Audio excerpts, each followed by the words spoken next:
કે સમયે બધી વસ્તુ મળે છે પણ આપણે સમયની પહેલા જોઈએ છે, તેથી આપણે દુઃખી થઈએ છીએ.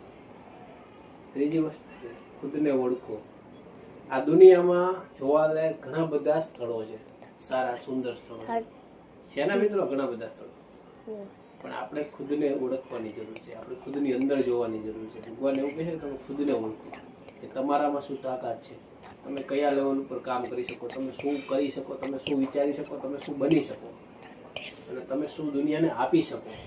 આ વસ્તુ ભગવાદ ગીતામાં શ્રી કૃષ્ણનો સંદેશ છે. ચોથી વસ્તુ આપણે કહીએ ને તો કે આત્મવિશ્વાસ. આત્મવિશ્વાસ કેવો હોય? બધું ચીનવાઈ જાય ને તો ચિંતા કરવાની નહીં, બધું ચીનવાઈ જાય ને તો ચિંતા કરવાની નહીં. અનુભવ અને બુદ્ધિ, આ દુનિયાની કોઈ એવી તાકાત નથી જે તમને છીનવી શકે. જિંદગી તો ગમે ત્યાંથી શરૂ થઈ શકે, ખાલી આત્મવિશ્વાસ હોવો જોઈએ મિત્રો. એટલે કે ખુદને ડેવલપ કરેલા હોવો જોઈએ, નવી સ્કિલ શીખો. ભગવાન તમને, શ્રી કૃષ્ણ ભગવાન એવું જ કહે છે કે આત્મવિશ્વાસ સારો રાખો અને સારા કર્મ કરો.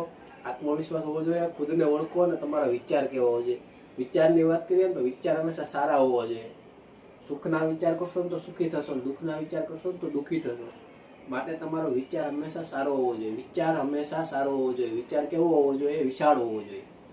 સમુદ્ર કેવડો પણ તમારા હાથમાં કેટલી પાણી આવે? જેવડી આપણી હથેળી હોય ને એટલું જ આવે. એટલે આ વસ્તુ કેવી છે કે તમારા વિચાર કેવા છે ને એ વસ્તુ ઉપરથી નક્કી થાય છે. આજે તમે લોકો કેવા કર્મ કરો છો એનાથી તમારું ફ્યુચર નક્કી થાય છે, એનાથી તમારું કાર્ય નક્કી થાય છે.